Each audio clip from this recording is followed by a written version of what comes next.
নম্বর আয়াত নম্বর 69 69 নম্বর আয়াতটা একবার দেখে নিন। এ বাপজি শোনালেরা নওজোয়ান তরুণেরা, আল্লাহ পাক শোনালেন ওয়া মাইয়িতিল্লাহ ওয়ার রাসূল ফাউলাইকা মা'আল্লাযীনা আন'আমা আল্লাহু আলাইহিম মিনান নাবিয়্যিন। অবশ্যই আমার কথা যারা মেনে নেবে, আমার আদেশ যারা মেনে নেবে, আমার রাসূলের যারা অনুসরণ করবে, নবী সিদ্দিক শুহাদা সালেহীন তাদের সঙ্গে তাকে ওঠানো হবে। আর নবীর সঙ্গে যাদেরকে ওঠানো হবে, আল্লাহর কসম করে বলে যায় বেহিসাবি ওই ব্যক্তিটা জান্নাতে চলে যাবে। যুবকেরা, নওজোয়ান তরুণেরা, এতগুলো যুবক এখানে বসে আছো, আমার আব্বা বসে আছো, আমার সোনামণি মা বোনেরা পর্দার আড়ালে বসে আছে। তাহলে আমরা নিয়ত করে বাড়িতে যাই, যতদিন বেঁচে থাকবো আল্লাহর আদেশ মেনে চলবো, আর নবীর আদর্শে নিজের জিন্দেগিটা চালাবো ইনশাআল্লাহ। চালাবো ইনশাআল্লাহ। আল্লাহ পাক আমাদের সকলকে নবীর আদর্শে জিন্দেগি চালানোর তৌফিক দান করুক। যদি নবীর আদর্শে জিন্দেগি তুমি না চালায়ন করো, সেদিনকার দিন কি হবে একবার শোনো। ওয়াকালার রাসূলু ইয়া রাব্বি ইন্না কওমি ইত্তাখাযু হাদাল কুরআন মাহজুরা। ওদিনকার দিন আল্লাহর নবী বলবেন, আল্লাহ যারা ব্যবসা চিনত, বাড়ি চিনত, যারা বন্ধু চিনত, মোবাইল চিনত, পিকনিক চিনত, সব চিনত, ভালো চিনত, মন্দ চিনত, আত্মীয় চিনত, পাড়ার প্রতিবেশী চিনত, বাড়ি চিনত, গাড়ি চিনত, অফিস চিনত, আদালত চিনত। ওদিনকার দিন নবী আল্লাহর কাছে বলবে ওয়াকালার রাসূল, আল্লাহর কাছে ফরিয়াদ করবেন যারা সব কিছু চিনত, ভালো মন্দ চিনত, যারা কোরআন শোনার পরে কোরআন শুনলো না, আমি নবী যারা আমাকে চিনলো না, আমি নবী তাদের দলে। জোরে বলো কথা আপনারা বলেন, আমি নবী তাদের দলে থাকবো না, আমার দলে তাদেরকে আমি নেব না। আর নবী যদি কাউকে নিজের দলে না নেয়, ওকে কে নেবে বলো? ওটা তোমরা বলো, ওকে কে নেবে বলো? এ বাপজি শোনালেরা নওজোয়ান তরুণরা, নবীর দলে কে কে যেতে চাও একবার হাতটা তোলো। এই যুবকেরা, নওজোয়ান তরুণেরা, যদি নবীর দলে থাকতে চাও তাহলে সমস্ত পয়সা কাজ ছেড়ে দাও। আমি কালিমুল্লাহ, আমাকে এবার একবার যেতে যাবার অনুমতি দিয়ে দাও। এ বাপজি শোনালেরা নওজোয়ান তরুণরা, আল্লাহর নবী সাল্লাল্লাহু আলাইহি ওয়াসাল্লাম শোনালেন, মান তাশাব্বাহা বিকওমিন ফাহুয়া মিন। এ বাপজি শোনালেরা, যে কওম, যে জাতি অন্য সম্প্রদায়ের নমুনা আদর্শই নিজের জিন্দেগি চালাবে, ময়দানে মাহশারে তার সঙ্গে তার হাসর হবে, ও তার দলে কেউ পাওয়া যাবে। সে যদি জাহান্নামের দলে যায়, এও জাহান্নামের দলে যাবে। কেন? এর কাছে নবীর আদর্শ ছিল না, নবীর আদর্শ এর কাছে প্রিয় ছিল না। যার আদর্শে নিজের জিন্দেগি চালিয়েছে, তার সঙ্গে জাহান্নামে যাবে, নবী ওকে নিজের দলে নেবে না। মনে থাকবে ইনশাআল্লাহ। আল্লাহ বলবে, আল্লাহ আমার দলে ওকে নেব না। আল্লাহ পাক আমাদের সকলকে নবীর দলে থাকার তৌফিক দান করেন। বলেন আল্লাহুম্মা আমিন, বলেন আল্লাহুম্মা আমিন। আল্লাহ পাক আমাদের সকলকে শোনার থেকে বেশি বেশি আমল করার তৌফিক দান করুন। বলেন আল্লাহুম্মা আমিন। এতক্ষণ আলোচনা করেছি, আপনারা কষ্ট পেলেন কি? এ বাপজি শোনাল্লালেরা, নিয়ত করি ইনশাআল্লাহ যতদিন বেঁচে থাকবো আমি কালিমুল্লাহ, আমরা সকলেই সকলে, আমার যুবক ভাইদের বিষয়টা আলাদা। এখন বর্তমান যা পরিস্থিতি দেখেন, শয়তান কি বলেন যে অনার্থক কাজে ফাঁসিয়ে দিয়েছে কি তাই না? বলে শুধু পাবজি, ফ্রি ফায়ার, শুধু ফ্রি, শুধু কি বলো ফ্রি জিনিসের কদর আছে? কদর নাই, শুধু ফ্রি পাবজি। তা ফেরেশতা বলছে যখন এখানে ফ্রি, তা কবরে গেলেও কি বলেন যে পিটানো, শুধু ফ্রি পিটানো, কি বলো? শুধু ফ্রি, আনলিমিটেড পিটানো ফ্রি। আল্লাহ ওয়ালা বন্ধু, ছোট্ট ছোট্ট বাচ্চা সেদিন দেখাচ্ছে, আল্লাহর কসম, মুসলমানের ছেলে ছোট্ট, এইরকম ছোট্ট বাচ্চা, মাথা হ্যাং হয়ে গেছে, পাগল হয়ে গেছে। কেন? এখন থেকে কি বলেন যে গাড়ি স্টার্টিং ঘোরাচ্ছে মোবাইলে, এখন থেকে গাড়ি স্টার্টিং করতে হবে, মানে শুধু ফ্রি। শুধু কি, আমি যে মসজিদ ইমাম থেকে আমার বলছে হুজুর একটু বায়ান করেন তো, শুধু ফ্রিলে বায়ান করেন। ফ্রিলে বায়ান করেন মানে কি বলবো, বুঝতে পারলাম না। তারপর বলছে আপনি জানেন না, কি বলেন জি? বলছে ফ্রি ফায়ার। কি ফায়ার বলে? শুধু ফ্রি ফায়ার। আল্লাহ ওয়ালা বন্ধু, শয়তান তোমাকে ওখানে লাগিয়ে দিচ্ছে। কেন বাপ, কেন ওখানে সময় অপচয় করছো? তুমি যতটা সময় ফ্রিতে দেখছো, ততটা সময় আল্লাহর কসম যদি তুমি কোরআনে দাও, তুমি একজন হাফিজ কোরআন হয়ে যাবে। মিথ্যা বলছি? আল্লাহর কসম, তুমি যদি হাফেজ কোরআন নাও হতে পারো, তুমি একাধিক সূরা হাফেজ হয়ে যাবে। কিন্তু শয়তান ওই জায়গায় লাগিয়ে দিচ্ছে। আল্লাহ পাক আমাদের সকলকে কি বলেন জি ফাহিশা কাজ থেকে বাঁচার তৌফিক দান করুক, বলেন আল্লাহুম্মা আমিন। আল্লাহ ওয়ালা বন্ধু, যতদিন বেঁচে থাকবো আল্লাহর দাসত্ব, গোলামি, উপাসনা, বান্দেগী নবী মুহাম্মদ সাল্লাল্লাহু আলাইহি ওয়াসাল্লামের সুন্নাত পঙ্খানো ভাবে আদায় করার তৌফিক দান করুক, বলেন আল্লাহুম্মা আমিন।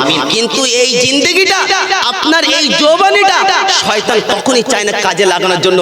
ওই জন্য কবি শুনিয়েছেন, যখন আপনি নামাজ পড়তে যাবেন, কাঁচা বয়সে দাড়ি রাখবেন, লজ্জা লাগবে, মানুষ বলবে চাচা, আপনি বলবেন ইস এখানেই তো জ্বালা।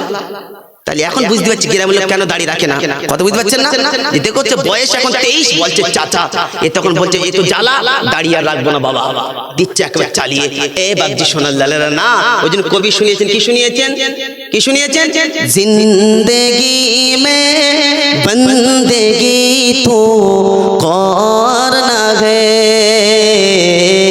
जिंदगी में बंदगी तो करना है, जिंदगी में बंदगी तो करना है, जिंदगी में बंदगी शर्मिंदा है। বাংলা বুঝছেন?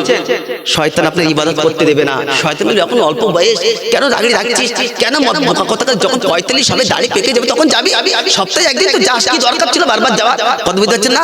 ইবাদত করতে গিয়ে আপনাকে শর্মিন্দার সম্মুখীন হতে হবে, কিন্তু ঈমানওয়ালা ডন্ট কেয়ার, কিছু মালুম করবে না।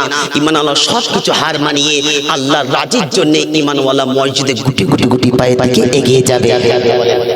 আল্লাহ পাক আমাদের সকলকে আল্লাহর ইবাদতের জন্য কবুল করুক, দাসত্ব, গোলামি, উপাসনা, বান্দেগীর জন্য কবুল করুক, বলেন আল্লাহুম্মা আমিন।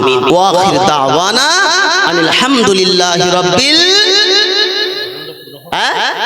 এই দেখো আমার ভাই বলছে গজলটা পুরো হোক, কমিটি চাইতে বল, তারপরে রেডি আছে, কি বসে দেবে নাকি দোয়ার পরে দেবে? কেন এখন দিতে বল, সে আমি দোয়া করে তেল দো, ইনশাআল্লাহ কোনো অসুবিধা নেই, দোয়া ইনশাআল্লাহ হবে। কিন্তু এখন দিতে বল সুবিধা হবে, দোয়ার ভিতরে কি বলেন যে কেউ মনে করবে যে প্যাকেট আমারটা হালকা হলে কেন কম ভারী হলে কেন? হ্যাঁ এই 12টা বেজে গেছে না, আল্লাহু আকবার, ইনতে গেছে। চলো এ বাকি সোনার লালেরা, নওজোয়ান তরুণেরা, কি বললেন জি? জিন্দেগি মে বন্দেগি তো করনা হে, जिंदगी में बंदेगी शर्मिंदा है, आते गम कुछ न कुछ खरीदने को, जैसे हो रोशन मेरे कल्ब रूह को,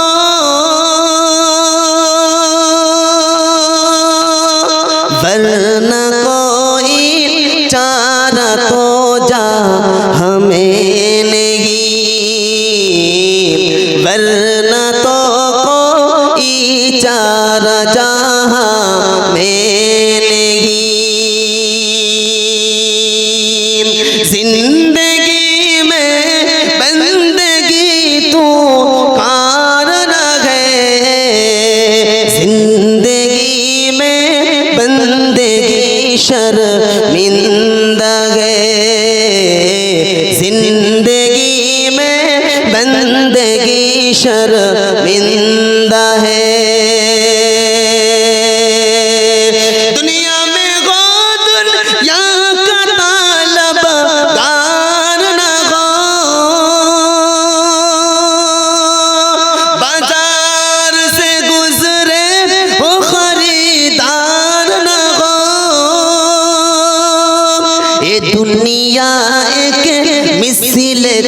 कागज फूल है, ये दुनिया एक मिसल कागज फूल है।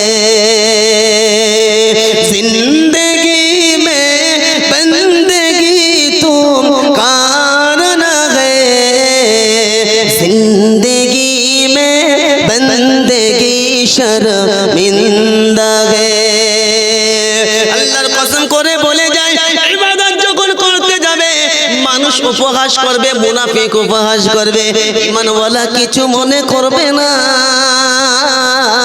কেন? ঈমানওয়ালা জানে আল্লাহকে নারাজ করা যাবে না।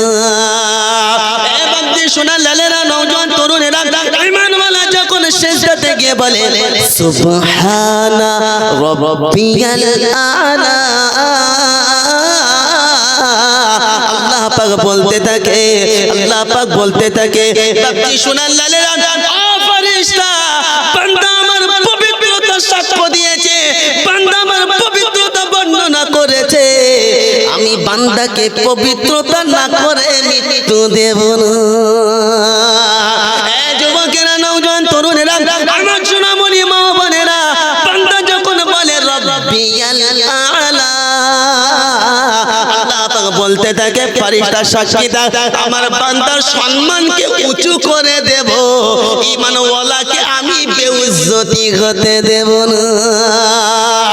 অবশ্যই ওয়ালা তাগিনু ওয়ালা তাহজানু ওয়া আনতুমুল আ'লাউনা ইন কুনতুম মুমিনিন।